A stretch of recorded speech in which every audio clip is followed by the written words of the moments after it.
자, 오늘 함께 나눌 하나님 말씀은 고린도후서 7장 9절, 10절 말씀입니다.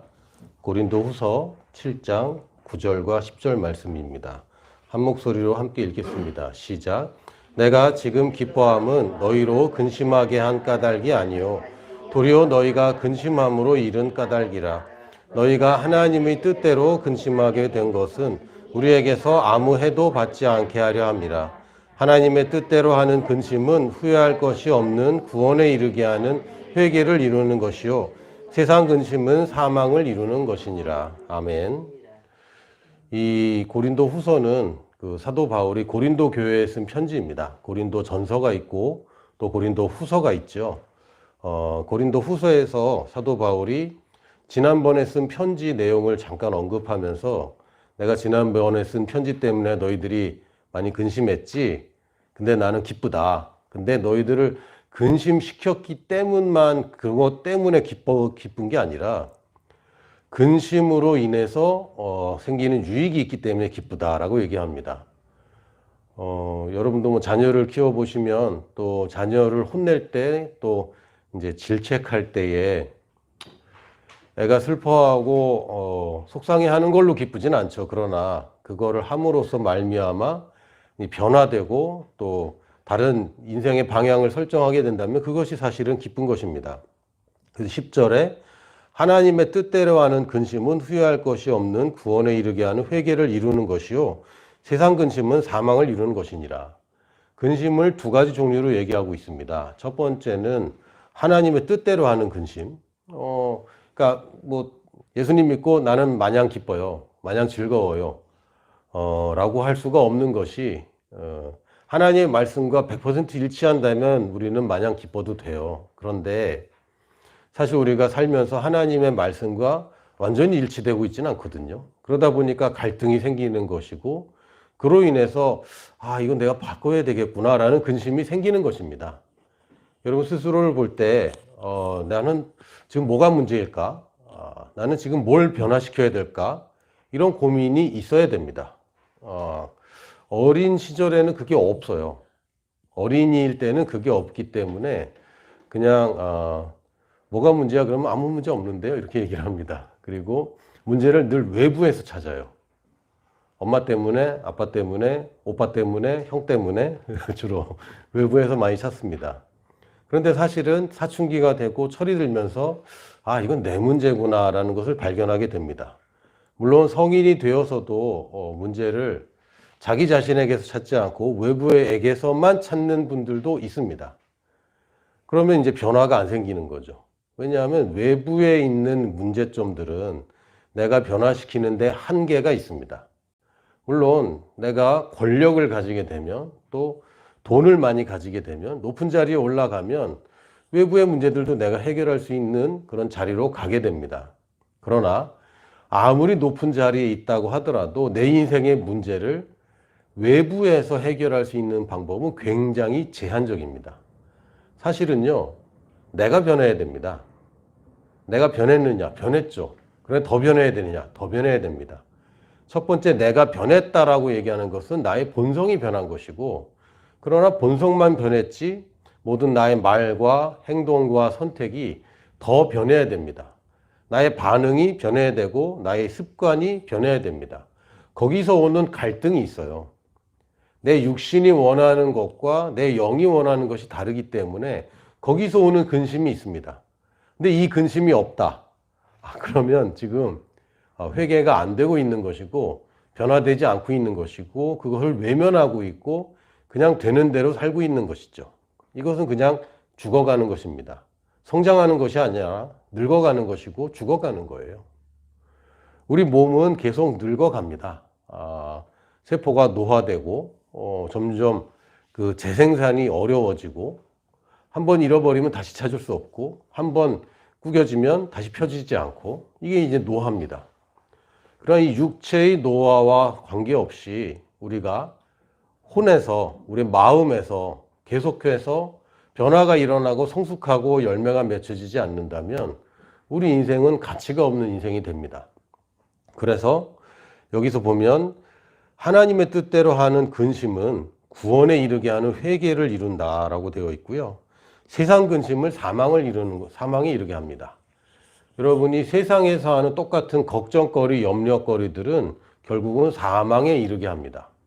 실제로 이제 뭐 우리 의학이 굉장히 많이 발전하긴 했지만 아직도 여전히 암을 정복하지는 못했습니다.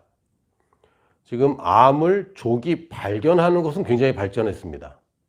발견은 빨리 할 수 있게 됐어요. 그리고 예전에는 돌아가시는 분들이 왜 돌아가셨는지 모른 채 그냥 돌아가셨는데 이제는 암을 빨리 발견하기 때문에 아, 이게 암이구나 라고 알게 되고 좋은 것이긴 한데 또 그 부작용으로는 투병 기간이 훨씬 길어지는 거죠. 이제 알고 투병을 하기 때문에. 그리고 실제로는 조기 발견이 좋은 것이긴 하지만 또 한편으로는 발견한 즉시부터 사람이 죽어갑니다. 모를 때는 괜찮았는데 알고 나면 그 암이라는 것 자체가 나한테 큰 스트레스가 되죠. 그래서 인생이 점점 힘들어지기도 합니다. 우리가 생각하는, 그리고 이 현대 의학자들이 암의 그런 원인이 뭐냐, 유전적인 것이다, 있습니다. 유전적으로. 그렇다고 모든 형제들이 다 똑같이 암으로 죽는 것도 아니거든요. 그래서 의학자들이 드디어 이제 발견하는 것이 뭐냐, 그리고 맨날 늘 얘기하던 게 뭐예요? 스트레스입니다. 그러니까 원인이 없으면 다 스트레스래. 스트레스 때문이다. 근데 성경에 보면은 근심이 뼈를 마르게 한다고 되어 있습니다. 뼈에서 뭐가 생산됩니까? 피가 생산되고 피에는 생명이 있습니다. 세상의 근심이 사망에 이르게 한다라는 이 말은 그냥 영적이고 또 성경에 있는 그냥 철학적이고 형이상학적인 얘기일 뿐만 아니라 굉장히 의학적인 얘기이기도 합니다. 세상의 근심은 우리로 사망에 이르게 합니다. 그런데 하나님의 뜻인가 아닌가, 내가 정말 잘하고 있는가, 내가 뭘 고쳐야 하는가라는 근심은 후회할 것이 없는 구원에 이르게 하는 회개를 한다고 했습니다. 그래서 구원하면 우리는 늘 죽어서 천국 가는 거, 영의 구원만 생각하는데 이 유대인들의 사고방식에 이 구원이라는 소테리아라는 단어는 헬라어로 소테리아라는 단어인데 이 단어는 그냥 전체적인 구원을 얘기하는 것이지 그냥 죽어서 천국 가는 영의 구원만 얘기하는 것이 아닙니다. 내가 가난함으로부터 벗어나는 것도 구원이고 질병으로부터 벗어나는 것도 구원이고 나의 걱정과 근심거리로부터 벗어나는 것도 구원입니다. 그래서 세상 근심이 아니라 하나님의 뜻대로 살아가는 근심을 하라고 그랬는데 한쪽 근심은 사망에 이르게 하고 한쪽 근심은 나로 구원에 이르게 합니다. 그래서 이 세상의 근심이 아니라 하나님의 뜻대로 살고자 하기 때문에 생기는 이 근심, 그래서 근심으로 비롯된 나의 반응을, 제대로 된 반응을 우리가 회개라고 부릅니다. 이제 주일학교에서 예전엔 뭐 지금은 이제 수련회도 못하고 집회도 뭐 거의 없어졌고 하잖아요. 근데 예전에 저 어릴 때만 하더라도 그 주일학교에서 하는 여름방학 수련회 가면은 그 강사님이 오세요. 강사님이 오셔서 그때는 하여튼 마룻바닥에서 그렇게 무릎 꿇고 수련회도 하고 부흥회도 하고 막 그랬습니다. 그 방석 깔고 마룻바닥에 쭉 앉아갖고 막 다닥다닥 앉아갖고 말씀을 듣는데 대부분 그 강사님들이 일단 아이들을 죄인으로 만들어요. 이것도 잘못됐고 저것도 잘못됐고 그러다 애들이 막 죄책감에 막 사로잡히는 거죠.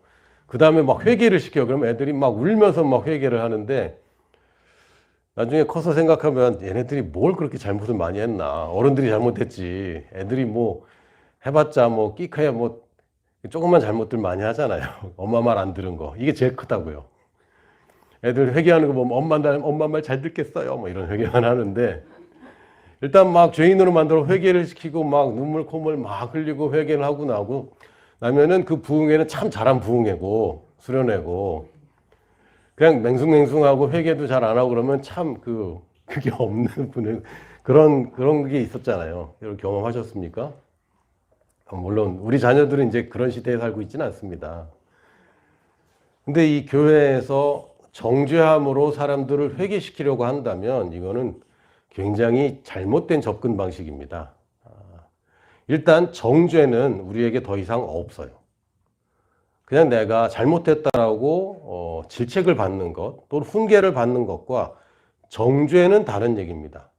너 이거 잘못했잖아 라는 것은 당연히 훈계죠. 그러나 정죄는 뭡니까? 그래서 너는 죄인이고 그래서 너는 이런 벌을 받아야 돼. 이게 정죄입니다. 단지 그냥 내가 죄책감을 좀 느끼는 것과 정죄를 받는 것은 다른 것입니다. 정죄는 판결입니다. 너는 잘못됐어. 너는 죄인이야. 너는 벌 받아야 마땅해. 이게 정죄인 것이죠. 그래서 내가 아무리 잘못해도 더 이상 정죄는 받지 않습니다. 왜요? 정죄를 예수님이 다 받았기 때문에. 내 죄의 모든 결과를 예수님이 다 지고 그 몸으로 친히 돌아가셨기 때문에 우리도 그와 함께 죽은 자가 되었기 때문에 죽은 사람에게는 더 이상 이제 죄값을 물을 수가 없는 거죠. 그래서 죄의 판결 시스템으로 가서 내 이름을 치면은 이미 사망으로 나와요. 그래서 저를 정죄할 방법이 없습니다. 그럼 이제 함부로 살아도 되느냐? 그건 아니죠. 왜 함부로 삽니까? 내가 가치가 이렇게 높아졌는데. 내가 가치가 낮았을 때는 함부로 살았습니다. 우리 어린 시절 생각해봐도 그렇고요. 반에서 자존감이 낮은 애들이 함부로 살았어요. 자존감이 낮은 친구들이. 집이 가난하거나 또는 부모님으로부터 좀 칭찬을 많이 못 받거나 또는 학교에서 선생님으로부터 칭찬을 못 받은 친구들이 함부로 살았습니다. 왜요? 자기의 가치가 낮기 때문에 함부로 살아요. 그러나 가치가 높아지면 어떻게 함부로 삽니까? 내가 고귀한 사람인데. 여러분 귀족이라고 생각하시면 딱 맞습니다. 나는 왕족이고 귀족이다. 근데 어떻게 함부로 삽니까? 함부로 이렇게 천한 짓을 할 수가 없는 거예요. 왜? 나는 고귀한 자이기 때문에. 그래서 회개를 생각할 때에 그냥 눈물 흘리고 뭐 통회하고 뭐 그런 것이 따라올 수 있습니다. 그러나 그것을 해야지만 회개는 아닌 거죠. 그 회개는 두 가지 측면이 있습니다. 신약 성경에서도 구약 성경에서도 회개에 관한 단어가 두 가지를 다 같이 쓰고 있어요. 근데 약간 이 관점이 좀 다릅니다. 메타노에오라는 단어가 있습니다. 이 단어는 생각을 바꾸다라는 단어입니다. 이 단어를 주로 이제 회개라고 번역을 많이 했는데 사실은 회개라는 단어 자체가 생각을 바꾸는 것과 행동을 바꾸는 것 두 가지를 다 포함해야 맞습니다. 생각만 바꿨다. 근데 행동은 그대로다. 그럼 이건 회개가 아니에요. 생각은 안 바꿨는데 행동이 그냥 우연히 바뀌어졌다. 그것도 사실은 회개가 아닌 거죠.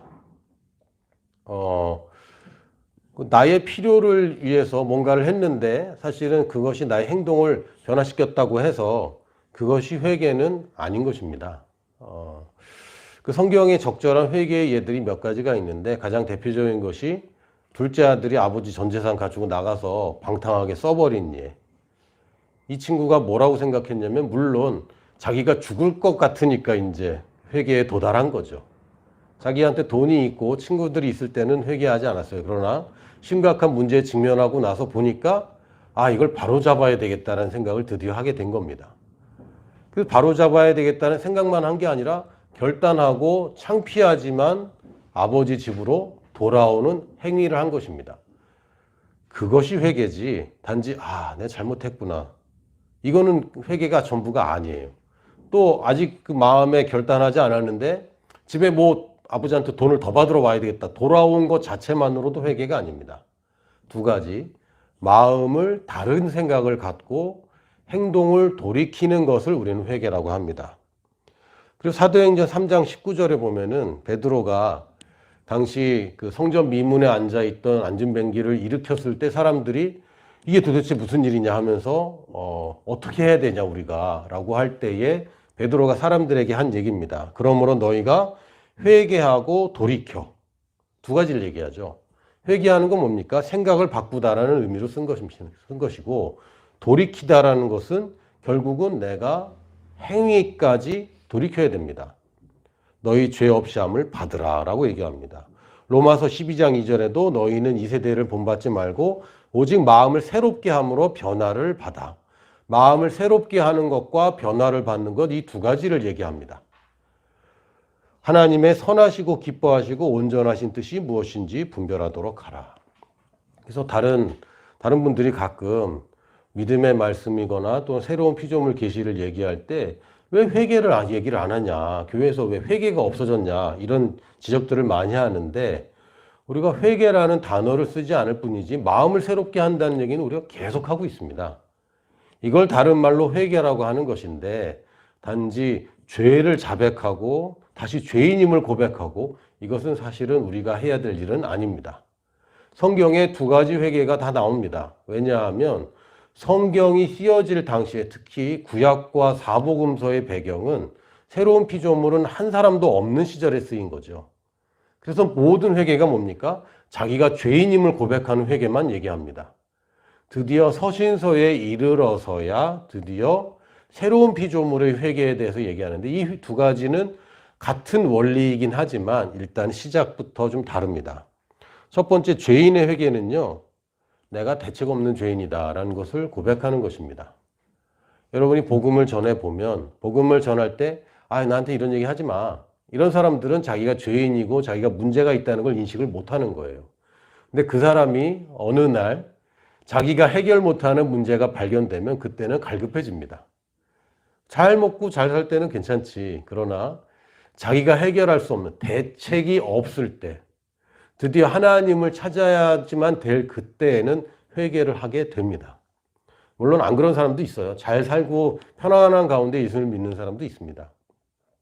제가 예전에 캄보디아에 잠깐 갔을 때 어떤 복음을 전했거든요. 마을에 가서. 근데 뭐 말이 잘 안 통하니까 통역으로 이게 얘기를 했습니다. 그 아저씨한테 아저씨 예수님 믿으셔야 됩니다. 아저씨는 죄인이잖아요. 그랬더니 자기가 죄인이 아니래. 그래서 모든 사람이 다 죄인이에요.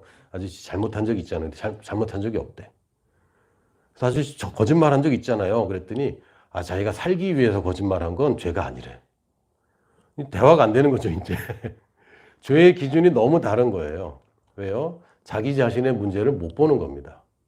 많은 사람들이 정말로 진지하게 자기 자신의 인생과 자기 자신의 생명과 앞으로의 미래를 깊이 생각해 보면 하나님을 찾을 수밖에 없어요. 하나님을 찾을 수밖에 없어요. 왜요? 결국은 죽거든요. 그리고 죽는 과정 가운데 사실은 이 땅에 사는 게 다 헛것이고 고통만 있습니다. 이걸 시타르타라는 왕자가 이제 발견을 하고 불교가 된 거죠.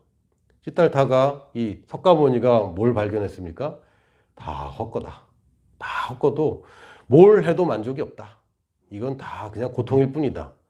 그런데 이 석가모니는 예수님의 소식을 몰랐고 하나님의 이 말씀을 몰랐고 답이 없이 그냥 허무하게 일사평으로 돌아가셨어요. 참선을 너무 아니죠. 식중독으로 돌아가셨어요.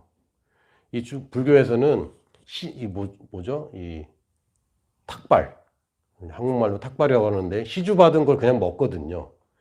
근데 뭐 더운 나라에서 아침에 받아왔는데 오후 되면 이게 쉬잖아요. 근데 이 불교에서 그걸 그냥 먹으라고 그래요. 지금 생각해보면 엄청 미련한 짓인데 그냥 먹는 거죠. 근데 이거는 진짜 믿음이 아니라 역사하지 못해요. 무슨 독을 마실지라도 해를 받지 않는다는 것은 진리를 믿을 때 생기는 일이지 이분들이 그래서 많이 식중독으로 돌아가십니다. 근데 석가모니도 그렇게 제자가 시주 받아온 음식을 먹고 식중독으로 고생하다가 돌아가세요. 훌륭한 사람입니다. 근데 진리에는 이르지 못했죠. 근데 그 훌륭한 사람이 뭐라 그랬냐면 다 죄인이야. 조그맣지만 왕국의 왕자가 모든 것을 다 가졌다가 모든 걸 다 버리고 참선을 그렇게 오래 하고 자기 인생을 다 내려놓고 오랜 세월 참선해서 내린 결과가 뭡니까? 우리 다 죄인이야. 우리 대책이 없어. 다 헛것고 고통밖에 없어. 이거 벗어나려고 애쓰는데 이게 진짜가 아니고 그 너머에 진짜가 있어. 이것만 발견하고 죽은 거예요. 근데 이게 참 그럴듯하고 사람들이 이게 맞거든. 그래서 여전히 불교가 존재하는 것입니다. 그런데 아직 진리는 없는 거죠. 근데 첫 번째로 우리가 복음을 들을 때에 내가 대책 없는 죄인이다. 난 진짜 답이 없다. 내 인생이 참 갈급하다. 라는 게 없으면 사람들이 복음을 듣질 않습니다. 관심이 없어요. 관심이 없어요. 여러분이 지금 뭔가를 갖고 있는데 더 좋은 게 있는데 뭔가를 자꾸 팔려고 그러면 여러분 별로 관심이 없죠. 여러분 배가 많이 부르는데 음식점 이게 전단지 나눠주면 별로 관심이 없잖아요. 마찬가지입니다. 첫 번째로 죄인의 회개는 자기의 문제를 발견해야 되고요. 그리고 이 회개는 생명과 본성을 바꿔주는 회개입니다. 이건 한 번만 하는 회개예요. 여러 번 하는 게 아닙니다. 여전히 내 생각에는 내가 안 변한 것 같고 여전히 내가 여전히 죄인인 것 같고 하지만 두 번, 세 번 한다고 큰일 나는 건 아닙니다만 굳이 두 번, 세 번, 여러 번 할 필요가 없는 회개입니다. 이건 한 번만 하는 거예요. 물론 요즘에는 또 뭐 리마인드 웨딩 뭐 이런 거 하더라고요. 또 20주년으로 뭐 사진 찍고 뭐 이런 것도 하는데 그냥 리마인드지 실제로 결혼을 이렇게 두 번씩, 세 번씩 하는 건 아니지 않습니까? 여러분 생일을 기념할 수는 있지만 그날 또 태어나는 건 아니잖아요. 그랬으면 참 좋겠다.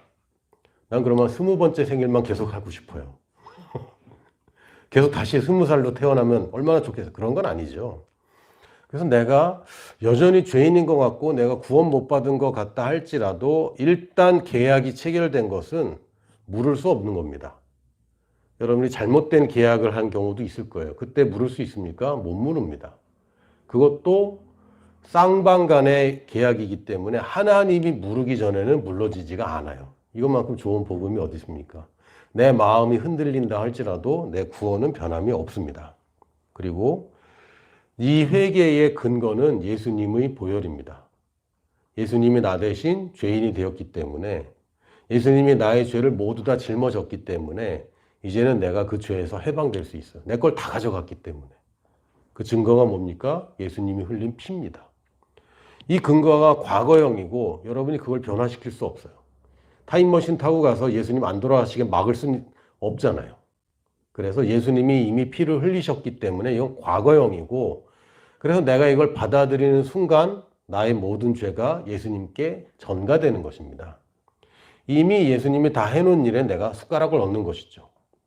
그러니까 지금 예수님과 내가 지금 쌍방간에 뭔가 약속을 하고 결정을 하고 예수님도 뭔가를 해야 되고 나도 뭔가를 해야 되고 이런 게 아니라 예수님은 이미 다 해놨고 내가 거기서 오케이만 하면 되는 겁니다. 마치 우리가 전기를 킬 때에 스위치를 누르는 게 스위치가 전기를 만드는 건 아니잖아요. 전기는 이미 내 코앞에까지 와 있는 겁니다.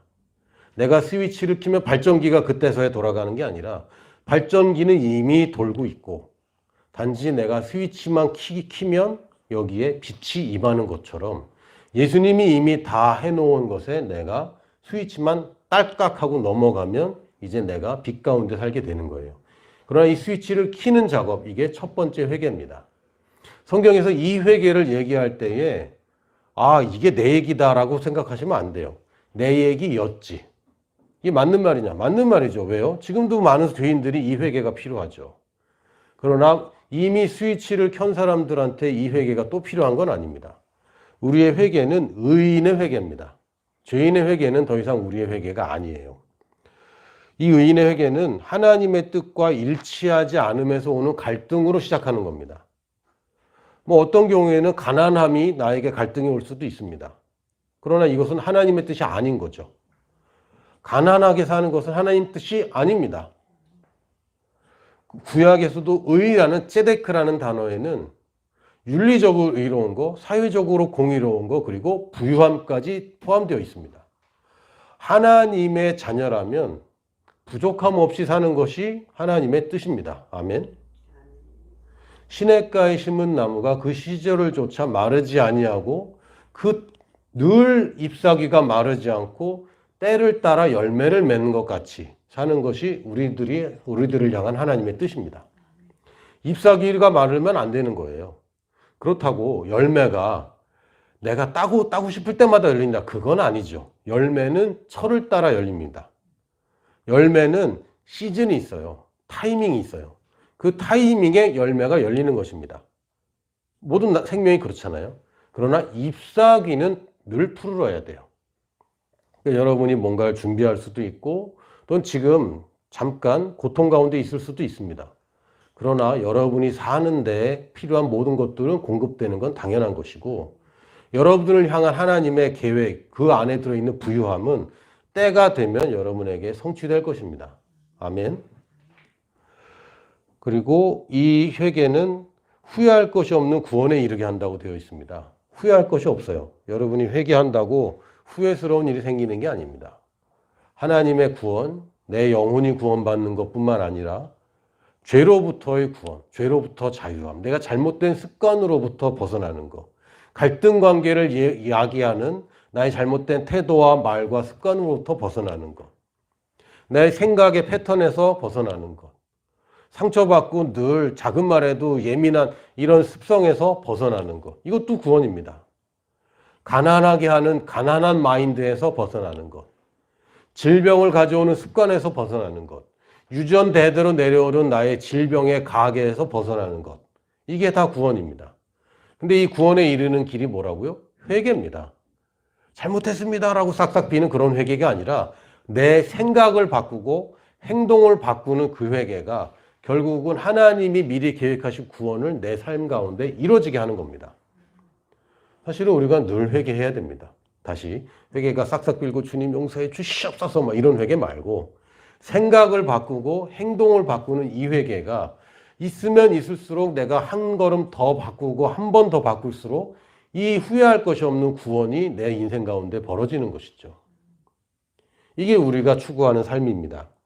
그리고 이제는 우리가 예수님의 보혈만 의지해서 예수님이 예전에 그렇게 하셨기 때문에 난 구원받았어. 십자가의 완전성이라고 표현하는데요. 십자가에서 예수님이 죽으심으로 말미암아 나의 죄가 모두 다 사라졌다. 여기만 집착하는 것이 아니라 이제는 예수님의 이름으로 내가 변화시키고 다스리고 정복하는 인생을 사는 겁니다. 예수님의 이름을 내가 말할 때 이게 벌어지는 것이지 예수님의 이름을 가지고 있는데 사용하지 않으면 아무 일이 벌어지지 않습니다.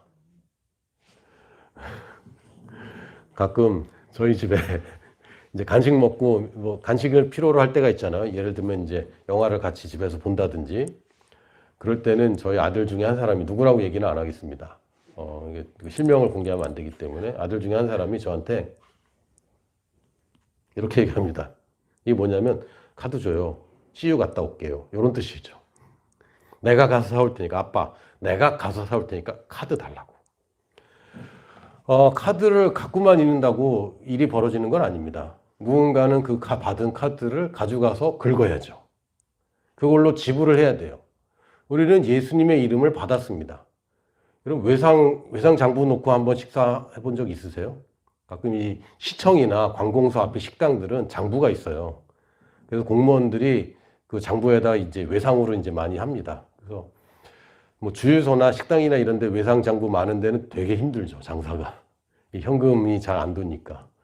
근데 어쨌든 예수님이 내 이름 대고 해 라고 하신 거거든요. 예수님 이름 대고 하면 됩니다, 이제. 그 이름을 사용하는 것이 진짜 회개입니다. 내가 잘못했습니다 라고 하는 게 진짜 회개가 아니라 그렇지, 내가 이런 사람이 되었지. 나는 지금까지 나 스스로 또는 내 주위의 사람들 때문에 내가 이런 사람이라고 자꾸 정의를 내렸는데 아니지, 예수님의 이름으로 나는 이 사람이 되었지. 예수님의 이름으로 내 과거는 다 사라졌지. 과거의 실패나 성공이나 딱 과거의 것이고 이제는 내가 새로운 피조물인데 새로 만들어졌는데 과거가 어디 있어? 예수님의 이름으로 나는 새로운 피조물이다. 예수님의 이름으로 나는 더 이상 죄인이 아니라 의인이다. 의인은 똑바로 산다. 이 근거가 뭡니까? 예수님의 이름을 사용하는 것입니다. 회개는 예수님의 이름을 사용하는 거예요. 예수님의 이름으로 잘못된 것을 바로잡고 정복되지 않은 것을 정복하는 것이 우리가 아는 회개입니다. 그래서 의인의 회개는 예수님의 이름으로 회개하는 것이지 자꾸 보혈 들어가고 십자가로 들어가는 건 아니에요. 자, 그래서 우리가 회개하는 방식은 뭡니까? 첫 번째는 태도를 바로 하는 것입니다. 습관을 바로 하기 위해서는 시간이 걸립니다. 그러나 태도는 늘 순식간에 바로 할 수 있어요. 늘 순식간에. 자, 똑바로 앉아볼까요? 그거 봐, 바로 되잖아. 바로 된단 말이에요. 여러분이 그냥 듣거나 또는 마음 먹거나 하기만 하면 태도는 늘 바로 잡을 수 있습니다. 여러분이 착각하는 것 중에 하나가 너무 화가 나서 어쩔 수가 없었어요. 아닙니다. 바로 잡을 수 있습니다. 태도는 바로 할 수 있어요. 그 재밌는 게요. 술 취하면 태도 바로 못 잡을 것 같잖아요. 바로 잡을 수 있습니다. 아무리 술 취해도요. 무서운 아저씨 나타나서 조용히 하라고 그러면 술 취해서 떠들던 사람이 조용해져요. 근데 옆에서 만만한 사람들이 이제 그만히 하라고 막 이게 그러면 이제 계속 난동을 피우는데요. 정말 무시무시한 아저씨 나타나서 그만하라고 그러면 조용해집니다. 아무리 술에 취해도 바로잡을 수 있어요. 태도는. 그래서 올바른 태도를 갖는데 일단 회개를 위해서는 다시 한번 회개 그러면 우리 자꾸 인상이 잘못했습니다. 이런 회개인데 아니요. 잘못된 것을 바로잡는 회개. 생각을 바로잡고 행동을 바로잡는 이 회개는 첫 번째로 겸손한 태도를 취해야 됩니다. 많은 사람들이 자기가 잘못된 거를 받아들이지 않습니다. 자기가 어떤 행위를 계속하고 있는 것이 별거 아니라는 식으로 얘기를 해요. 남의 말을 안 듣죠. 가까운 사람 말을 잘 안 듣습니다. 왜요? 겸손한 태도를 취하지 않기 때문에. 싫은 말을 들을 수 있는 태도가 뭡니까? 겸손한 태도입니다. 먼저 겸손한 태도를 취하세요. 내가 평생 어떻게 살았든 잘 살았든 못 살았든지 간에 늘 나는 이런 사람이야 라고 얘기했던지 간에 이게 뭐가 문제야? 내가 뭘 잘못했어? 이런 태도가 아니라 일단은 들으려면 태도 먼저 바꿔야 됩니다. 듣는 태도로 가야 돼요. 이 배움을 받는, 배울 수 있는 태도를 취하지 않으면 여러분 마음의 생각을 바꾼다? 안 바뀝니다. 바꿔야 된 이유가 없는데 사람은 참 이기적이기 때문에 내가 바꿔야 된다고 결론 내리기 전까지 남이 바꾸는 건 다 싫어요. 그 잔소리가 그렇게 싫은 거예요. 맞는 말이냐? 맞는 말인데 인정하기 싫죠. 왜 그렇습니까? 겸손한 태도가 아니기 때문에 인정하기 싫은 겁니다. 방 치워. 이 정도면 깨끗해. 이런 거죠. 할렐루야. 방 치워, 방 치워. 그러면 이 정도면 깨끗해. 다 치운 거야. 어쩔 수 없어. 나랑 같이 사는 애가 자꾸 어질댄단 말이야. 뭐 이런 변명이 나오는 것은 겸손한 태도는 아닙니다. 뭔가 지적이 있을 때 그렇지. 내가 저걸 들으면 나한테 좋은 거야. 이게 겸손한 태도예요.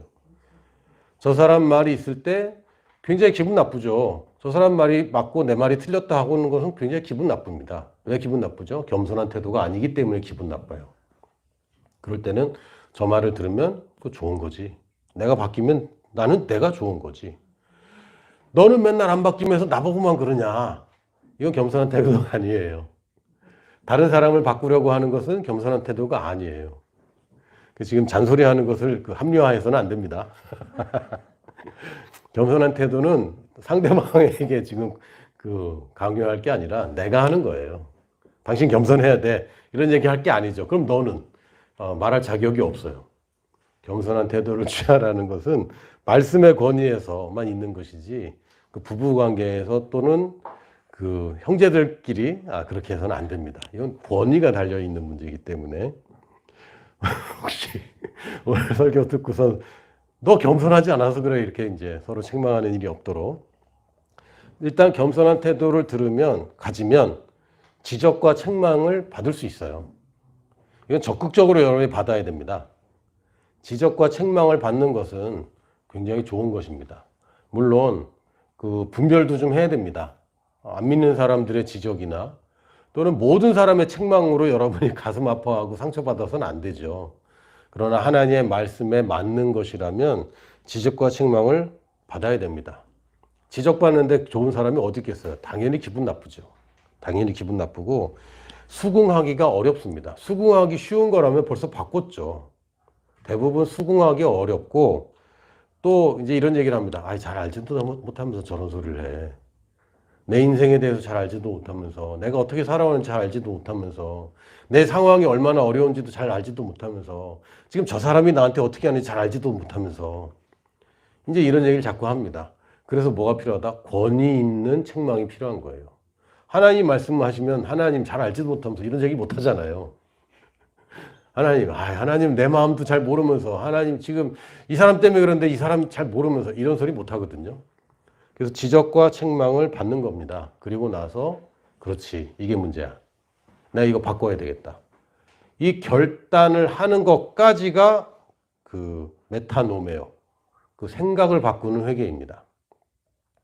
결단하지 않으면 안 바뀝니다. 정말 마음 먹으셔야 돼요. 내가 이걸 정말 바꾸고야 말겠다. 근데 문제가 어디냐면 자꾸 흐지부지 되는 게 문제인 거죠. 왜요? 행동 교정까지 안 가면 다 흐지부지 됩니다. 마음만 먹고 행동을 바꾸지 않으면 계속 이거는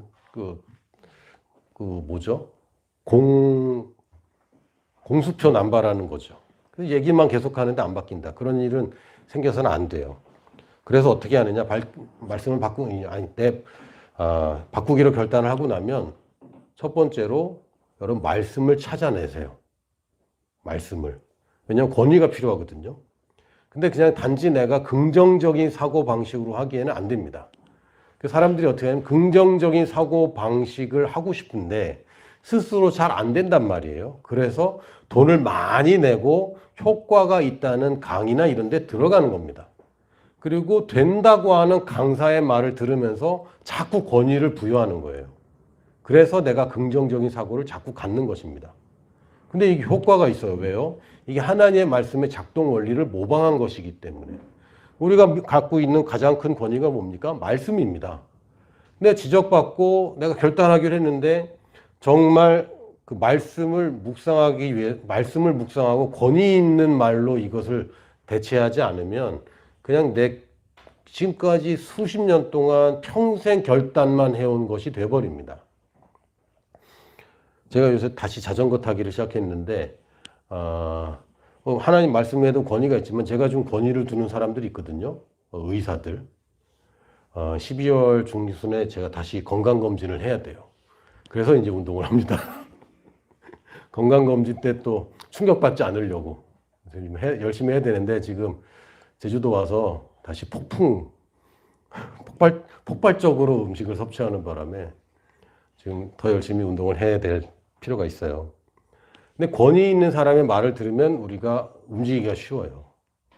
의사가 당신 콜레스테롤 수치가 너무 높으니까 운동해야 됩니다. 라고 말 들으면 콜레스테롤 수치가 높은 거 아니야? 라고 생각하던 것과 의사가 검진을 다 해서 당신은 이렇게 하니까 자전거를 하루에 30분씩 타세요. 라고 얘기하는 것은 굉장히 내가 회개하기가 쉬워지는 거죠.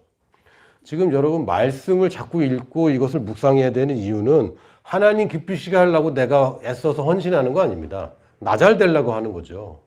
내가 계속 결단만 하고 그냥 흐지부지하고 결단하고 흐지부지하고 평생 그렇게 살아왔잖아요. 근데 앞으로도 그렇게 살기 싫어서 그러려면 말씀을 내가 붙잡는 겁니다. 이게 나를 움직일 수 있기 때문에. 그래서 말씀을 묵상하는데 묵상은 어떻게 한다고요? 계속 고백하는 겁니다. 어떻게 하냐면 나는 이걸 해야 돼가 아니라 나는 이렇게 되었어. 나는 이런 사람이야. 내가 누구인지 무엇을 가지고 어떤 인생을 살아야 되는지를 계속 고백하는 겁니다. 그리고 지난주에도 말씀드렸지만 이 신경세포를 새로 연결하는 거예요. 나는 못났어. 그러니까 나는 하면 지금까지 연결되어 있는 신경세포가 나라는 단어와 못났어라는 단어를 자동적으로 계속 연결을 해줍니다. 그러니까 계속 그런 태도를 갖는 거예요. 이거를 끊어야 되는데 이걸 그냥 끊을 수는 없고요. 다른 데로 연결을 더 확실하게 하는 겁니다. 나는 하나님이 사랑받는 자야. 나는 낙천적인 사람이야. 나는 잘 될 수밖에 없는 사람이야. 나는 부유한 사람이야. 이렇게 연결을 바꿔줘야 돼요.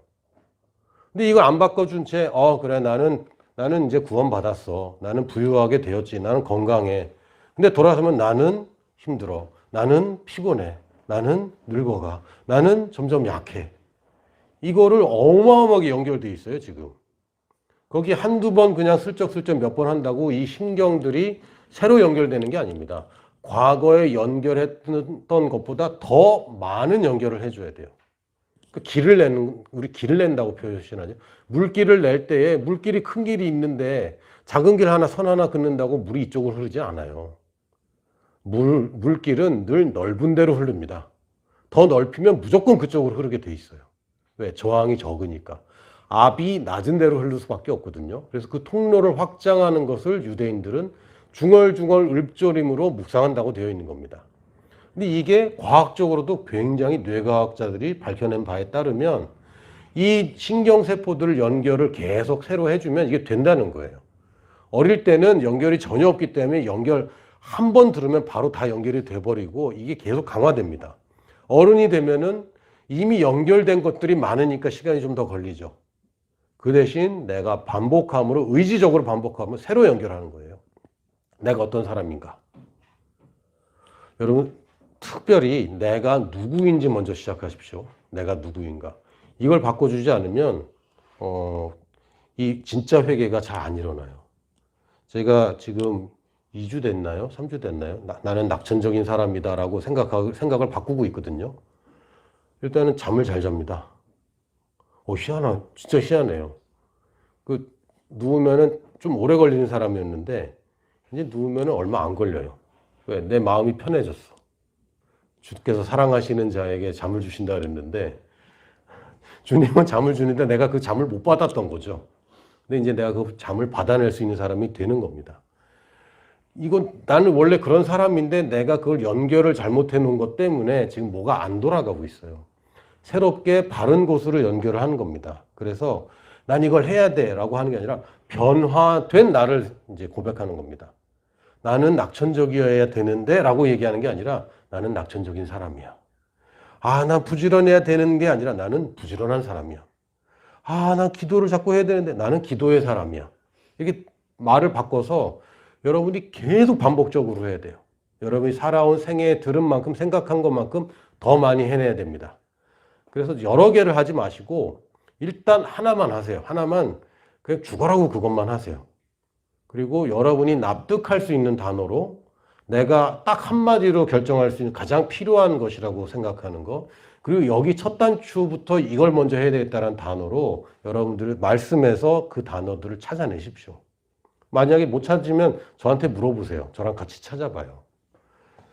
그리고 반복하고 또 반복하는 거죠. 반복하고 또 반복하고. 새로 연결했는데 아는 거야. 아니요. 지금 길을 넓혀야 돼요. 왜? 다른 길이 너무 넓어. 이쪽 길을 넓히는 겁니다. 전기의 흐름도 마찬가지입니다. 저항이 있는 곳과 저항이 없는 곳, 저항이 없는 대로 다 흘러버려요. 그렇습니다. 그러므로 나는 지금 이 길을 저항을 없애고 반듯하게 놓고 넓히고 있는 거야. 저 길보다 이 길이 더 넓어야 돼 라는 마음으로 계속 반복하는 겁니다. 그러다 보면 그냥 나 하면 난 낙천적인 사람, 이게 그냥 바로 나오게 되면 이제 더 이상 그걸 가지고 계속 싸울 필요가 없어요. 왜? 이제는 그냥 나라는 사람, 나라는 단어, 나 자신이란 단어만 나오면 글로 바로 연결돼요. 그 전까지는 계속 해야 됩니다. 그리고 마지막으로 진짜 회개는 언제 끝이 나냐면 증언하는 데서 끝이 납니다. 많은 사람들이 새로운 피조물, 믿음의 말씀 고백한다고 얘기하면서도 결국은 내가 변화하는 데에만 초점을 맞추고 있어요. 그러나 하나님의 사랑은 나를 향하는 하나님 사랑 아닙니다. 나를 통한 하나님 사랑이고, 나에게 주시는 하나님 축복이 아니라 나를 통해 주시는 하나님 축복입니다. 내가 받은 이 기쁜 것은 나를 통해 흘러가야 정상입니다. 그리고 그럴 때 더 강화가 됩니다. 훨씬 강화가 돼요. 디모데전서 4장 16절, 지난주에 우리가 나눴던 말씀인데, 내가 내 자신과 가르침을 살펴 이 일을 계속하라. 계속하라는 게 성경을 계속 사람들에게 읽어주고 가르치고 권면하고 하는 걸 계속하라는 거죠. 이것을 행함으로 내 자신과 내게 듣는 자를 구원하리라. 회개를 제대로 하면 내가 구원받습니다. 그런데 이 구원이 나만 구원하는 게 아니라 나의 회개를 보고 나에게서 증언을 들은 이 사람까지 구원하는 겁니다. 제가 낙천적인 사람이라는 고백을 하기 시작했다 그랬잖아요. 이걸 제가 증언하는 거죠. 제가 이렇게 했다. 그리고 이렇게 좋은 열매들이 있다라고 고백할 때 여러분들에게 그게 강화가 되는 겁니다. 그럼 나도 되겠네.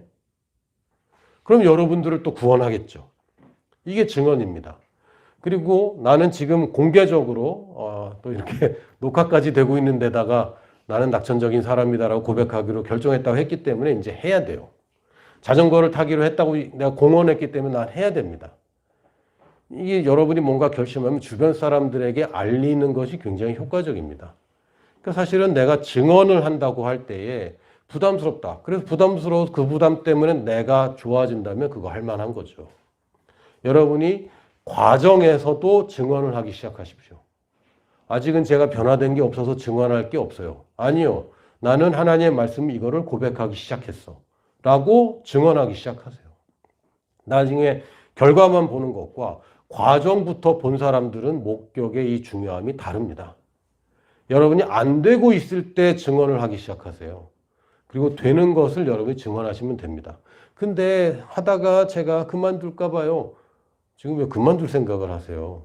벌써 지금 이 신경세포가 연결이 어떻게 되어 있습니까? 나는 결단하지만 오래 못해 라고 연결되어 있잖아요.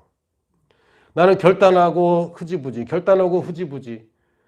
이거 연결되어 있는 사람들이 대부분이거든요. 그거 끊어줘야 됩니다. 나는 결정하면 나는 행동하는 사람이야. 결심하면 하는 사람이야. 이 회개가 필요해요. 이 마음을 바꾸십시오. 어떻게? 증언함으로 이것이 강화됩니다. 처음부터 나는 이걸 할 거야. 그리고 이 사람한테 말하고 저 사람한테 말하고 했기 때문에 난 더 할 수 있는 장치가 되죠. 그 나한테도 좋고 그 결과가 나오면 저 사람들한테 더 좋고 이게 윈윈이에요. 여러분 증언하는 습관을 가지시기 바랍니다. 증언은 나로 하여금 더 높은 수준에 살게 해주고 저 사람도 나와 같은 수준으로 끌어올려주는 효과가 있습니다. 그래서 이 교회와 우리 그리스도인들의 생활은 늘 이 공동체적인 것이고 또한 교회는 늘 세상에 증언하는 일을 해야 됩니다. 왜요? 그게 나한테 도움이 되기 때문에. 이게 회개입니다. 증언하는 것까지 가는 것. 내가 단지 결심하고 끝나는 것이 아니라 일기정에 쓰고선 끝나는 것이 아니라 이것을 증언하는 것이죠. 이게 진정한 회개입니다. 추수감사절에 회개 얘기라니. 추수감사절은 사실은 그 미국 사람들은 11월 25일 날 보통 11월의 네 번째 목요일에 추수감사절을 합니다. 그리고 금요일도 놀아버려요. 왜 목요일 날 하는지 아시겠죠? 금요일도 하루 놀으려고. 목금 토요일 4일을 노는 거죠. 아주 지혜롭습니다. 우리는 근데 주일날 하잖아요. 그러니까 놀지 못하네. 그러나 오늘 하루를 여러분 감사함을 한번 생각해 보시고 그냥 감사하고 끝나는 것이 아니라 감사만 하고 끝나면 무슨 의미가 있습니까? 회개가 돼야죠. 내가 이거 바꿔야 되겠다. 내가 오늘 올 한 해 인생을 돌아보는 계기를 삼으시고 이제 연말 되면 다 하는 거긴 하지만 한 달 앞서서 한번 돌아보세요. 내 연말에 하나님이 나한테 무엇을 해주셨는가? 또 내가 놓친 것이 무엇인가? 그리고 회개하시고 내가 이제 마지막 남은 한 달 반도 놓치지 않으리라. 여러분이 회개를 붙잡으시기 바랍니다. 할렐루야.